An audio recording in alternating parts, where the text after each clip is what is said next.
C'est surprenant, I feel lost. n'est-ce pas? Lost? What do you mean?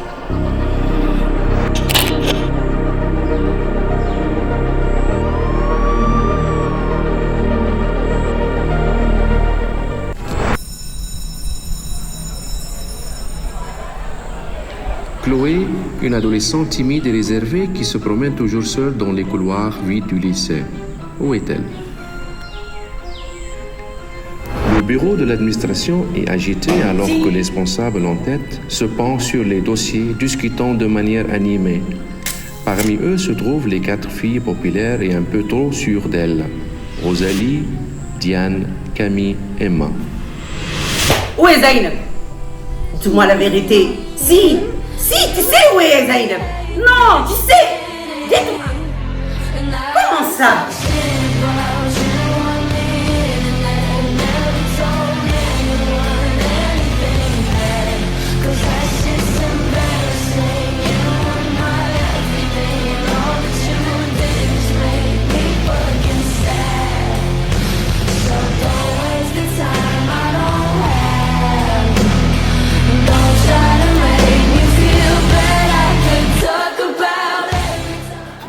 La tension est palpable dans le lycée, alors que les autres élèves chuchotent entre eux, jetant des regards méfiants vers les 4 filles.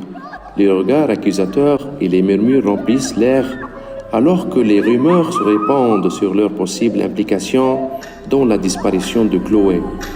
Que s'est-il passé et que va-t-il se passer?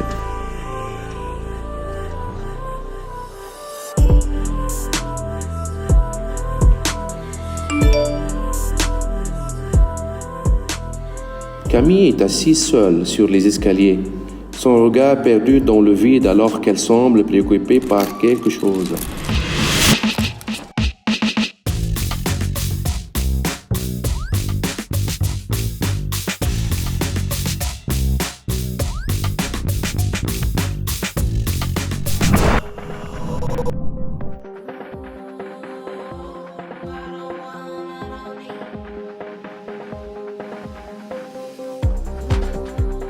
Je m'appelle Camille. Autrefois, j'étais cette fille brillante, celle qui semblait avoir tous les cartes en main pour réussir dans la vie. J'étais la fierté de mes parents, l'admiration de mes professeurs.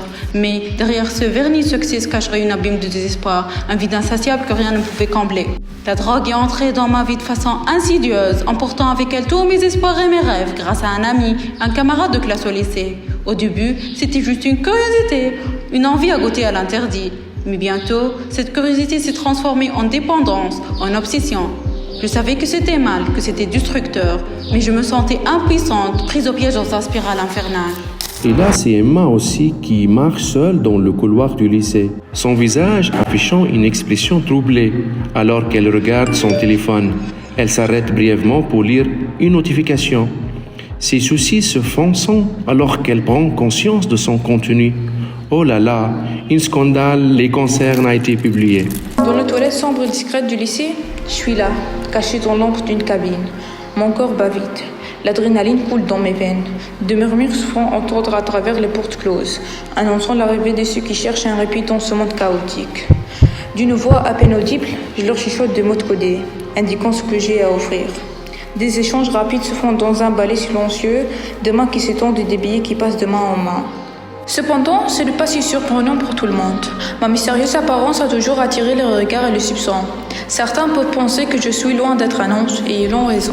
Dans tous les cas, rien n'est plus caché. Et oui, quelqu'un nous a exposés.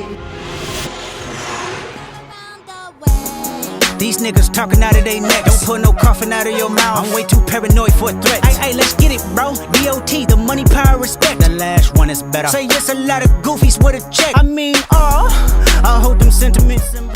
Oh, les voilà!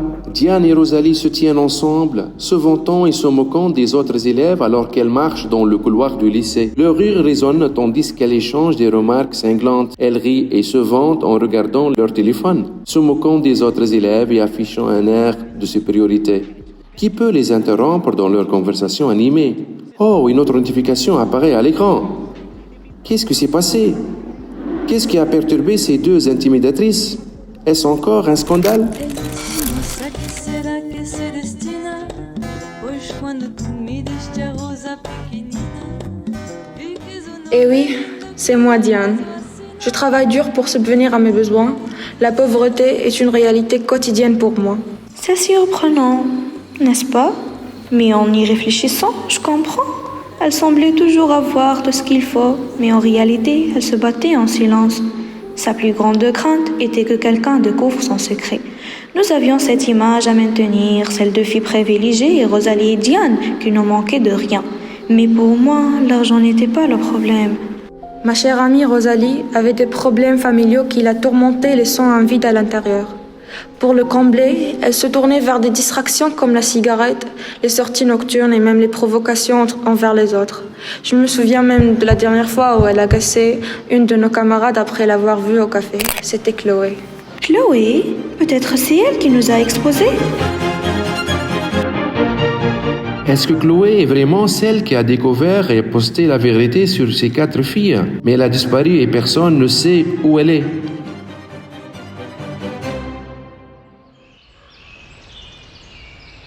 Oh, la voilà!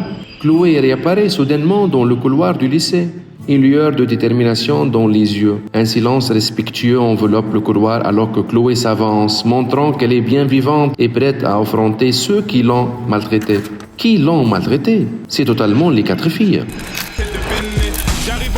T'as des yeux incroyablement beaux. Merci, c'est Ils sortent d'où? Donc je vais me balader, aller me balader, yeah. Me balader, aller me balader, yeah. Je vais me balader aux Champs-Élysées. J'ai dit je vais me balader aux Champs-Élysées.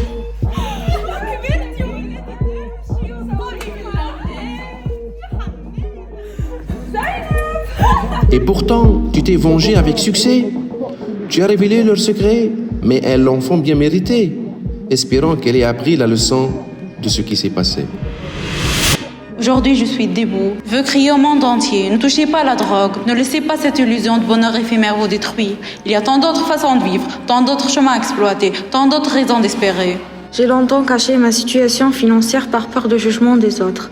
Mais je compris qu'il est temps d'être fière de qui je suis, sans avoir besoin de prétendre être quelqu'un d'autre. La véritable richesse réside dans l'authenticité, et c'est cette leçon que je vais désormais appliquer dans ma vie. Dans l'ombre de mes tourments, j'ai cherché refuge dans l'infamie et la cruauté envers autrui. Mais le voile de l'Élysion s'élevait, révélant la vérité amère. La vie n'est pas un conte fait. Chacun porte son fardeau, ses luttes, ses peines. J'ai appris que le tabagisme, la fuite et le mépris ne sont que des pansements sur des blessures béantes. Causer du tort, que ce soit à soi-même ou à autrui, ne fait que creuser un abîme plus profond. À tous qui écoutent, je dis, réfléchissez avant de parler, car les mots peuvent blesser bien, plus que vous ne le pensez. Ne cédez pas à la violence et au mépris sous prétexte de se sentir humilié, car le véritable remède au vide et à la douleur réside dans l'amour, dans la compassion que nous offrons et recevons.